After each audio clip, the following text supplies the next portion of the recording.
अस्सलाम वालेकुम। मेरा नाम डॉक्टर अमार है और मैं एक क्लिनिकल डाइटिशियन हूँ। आज जिस बीमारी या जिस डेफिशिएंसी के बारे में हम बात करने लगे हैं वो हमारे घरों में और रोज़मर्रा लोगों में अगर हम नज़र दौड़ाएं तो उसके जो असरात हैं वो हम देख सकते हैं। अगर हम उसकी अलामात को देखते चलें तो हमें पता लगेगा कि हमारे इर्द गिर्द लोगों में ये किस कदर पाई जाती है। यानी अगर हम अपने घर से ही इसको शुरू करें तो हमारे घर में नौजवान और बच्चों में इसकी अलामात बहुत वाज़ेह होती हैं। यानी अगर नौजवान हैं तो वो जल्दी काम करते हुए थक जाते हैं, थोड़ा सा काम करने पर सांस फूल जाता है, जिस्म पे भूरे धब्बे या जिल्द का पीला होना बहुत वाज़ेह होता है। और इसी तरह बच्चे जो अपना काम करने से कासिर रह जाते हैं या उनकी ग्रोथ बहुत कम होती है या चिड़चिड़ापन बहुत ज़्यादा होता है। तो जब हम ये सारी अलामात देख रहे होते हैं तो हमें सोचना चाहिए कि इन बच्चों में या तो किसी चीज़ की डेफिशिएंसी है या कोई ना कोई डिज़ीज़ पैदा होने लगी है। आज जिस बीमारी और जिस डेफिशिएंसी की हम बात कर रहे हैं वो है एनीमिया। एनीमिया बेसिकली होता क्या है? यानी हमारे खून में सुर्ख खुलियात, उनमें मौजूद हीमोग्लोबिन जो हमारा ऑक्सीजन कैरी करता है पूरी बॉडी में, जब उसकी मिकदार बॉडी में कम हो जाती है तो हम उसे एनीमिया कहते हैं। एनीमिया वैसे तो दुनिया में बहुत ज़्यादा प्रेवलेंस पाई जाती है, लेकिन पाकिस्तान में भी इसकी प्रेवलेंस बहुत ज़्यादा है। यानी अगर हम नेशनल न्यूट्रिशनल सर्वे के मुताबिक देखें तो हर 10 में से 4 लोग एनीमिया का शिकार हैं। एनीमिया की वैसे 2 से 3 वजूहात हो सकती हैं और 2 से 3 टाइप्स हैं, लेकिन जो दुनिया में और पाकिस्तान में सबसे ज़्यादा पाया जाता है वो है आयरन डेफिशिएंसी एनीमिया। आयरन की डेफिशिएंसी की वजह से जो एनीमिया होता है उसको हम आयरन डेफिशिएंसी एनीमिया कहते हैं, और जिन लोगों को ये होता है उन्हें हम एनीमिक कहते हैं। आयरन डेफिशिएंसी एनीमिया की बड़ों और बच्चों में अलग अलग अलामात आती हैं और इनकी अलग अलग वजूहात होती हैं। अगर हम बड़ों में इनकी वजूहात देखें तो ऐसे नौजवान जिनको स्टमक इश्यूज रहते हैं या गट सही काम नहीं करते या किसी हादसे में उनका कभी खून ज़्यादा बह चुका होता है या उनकी खुराक ठीक नहीं होती, तो उन लोगों में एनीमिया ज़्यादा पाया जाता है।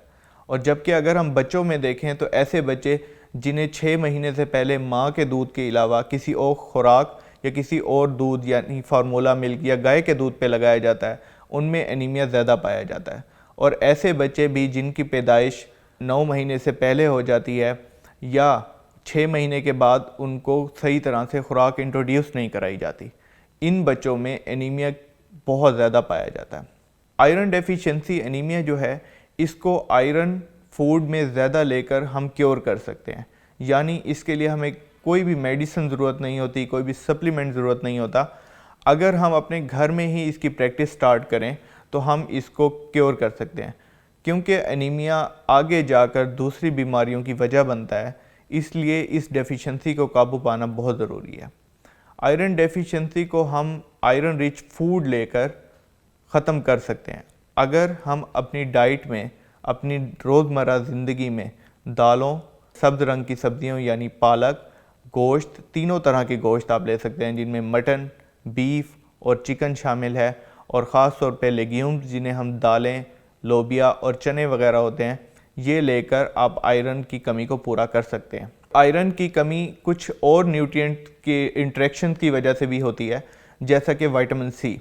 जब तक हमारी बॉडी में विटामिन सी सफिशेंट अमाउंट में मौजूद नहीं होगा तो आयरन एब्जॉर्ब नहीं हो सकता।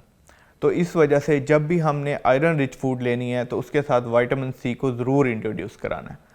फूड में बहुत इजी है, अगर हम एक कोई भी डिश जिसमें मीट ऐड है तो उसमें लीमू निचोड़ कर खाएँ तो हमारे विटामिन सी की कमी पूरी हो सकती है। या हम उसके साथ बंद गोभी या बेल पेपर लेकर खाएं तो विटामिन सी भी मिल जाएगा।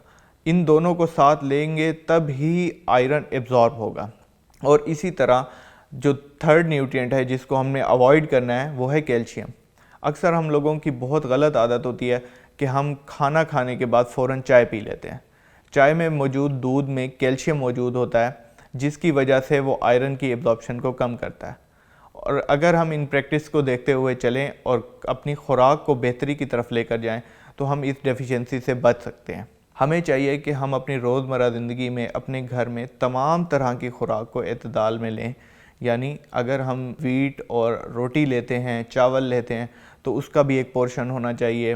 अगर हम दूध और डेयरी लेते हैं उसका भी एक पोर्शन होना चाहिए। फ्रूट्स लेते हैं तो वो भी दिन में 1 से 2 लेने चाहिए। इसी तरह वेजिटेबल्स के पोर्शंस होने चाहिए और इसी तरह ऑयल्स को ट्रेसेस में इस्तेमाल करना चाहिए। जब हम सारी चीज़ों को इकट्ठे लेकर चलेंगे तो हम अपनी फूड से ही नेचुरल सारे न्यूट्रिएंट्स ले सकते हैं और इन डेफिशिएंसीज से बच सकते हैं।